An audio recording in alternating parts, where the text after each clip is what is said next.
김대성 목사의 100가지 한국 교회사 이야기.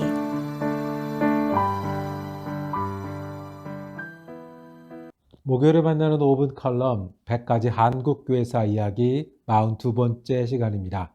오늘은 쿠바의 첫 한인교회 이야기를 이어가겠습니다. 애니깽이란 말을 들어보셨나요?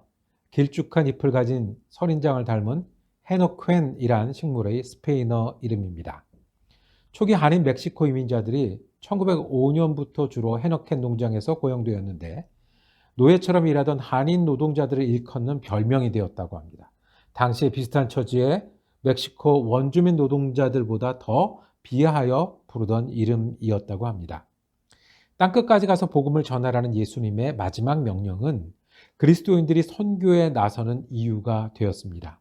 여기서 땅끝은 단순히 거리가 먼 곳이 아니라 소망을 주는 믿음과 사랑의 나눔이 절실히 필요한 이들이 있는 그곳을 의미합니다.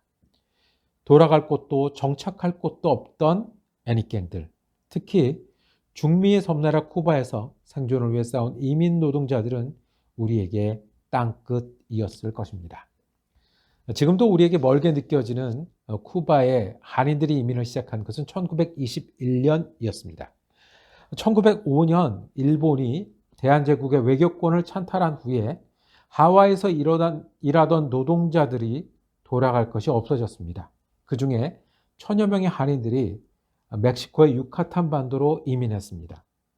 처음에는 미국과 같이 부유한 땅으로 알고 약 4년 정도의 계역으로 멕시코에 도착했는데 곧 헤너켄 농장에서 흩어져 일하게 되었습니다.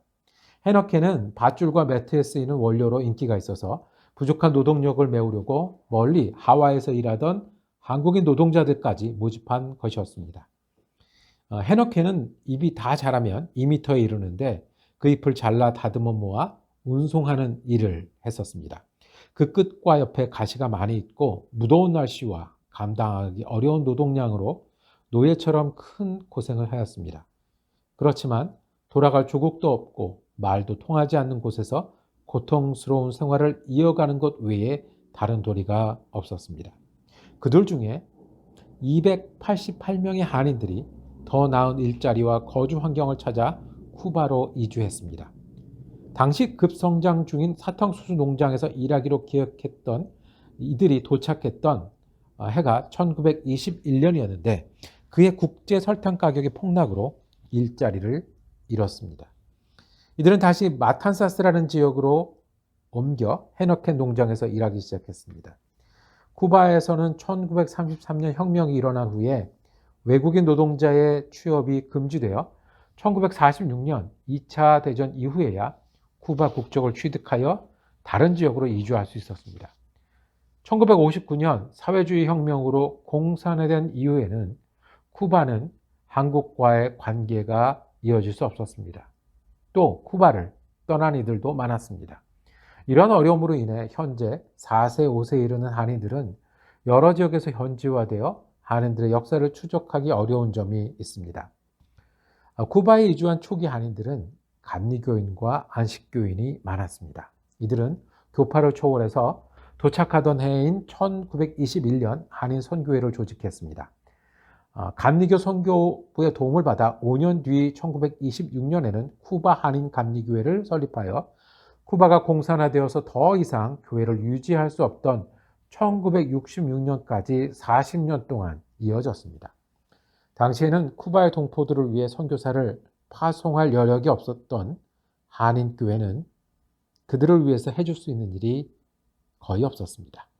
멕시코에서부터 전도회를 조직했던 방경일, 양춘명 등이 교회를 이끌었다고 합니다.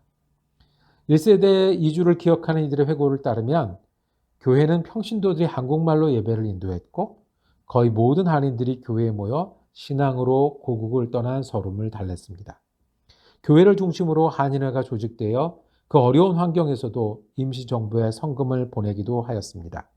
이들 중에서 오랜 사회주의 정권하에서도 믿음을 지켜 오늘에 이르는 분이 있다고 합니다. 최근 쿠바를 찾는 분들 중에서 한인 그리스도인을 만난 소식을 전하는 분들도 있습니다. 저도 미국에 처음 도착했을 때 우리에게 믿음과 교회가 고국에서보다 더 소중했던 기억이 있습니다.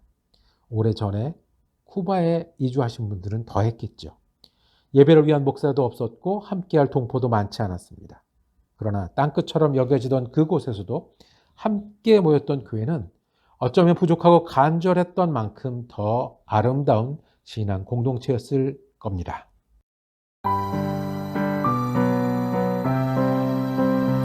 지금까지 사랑 커뮤니티 교회를 섬기시며 매코믹 신학교 겸임 교수인 김대성 목사의 100가지 한국교회사 이야기였습니다.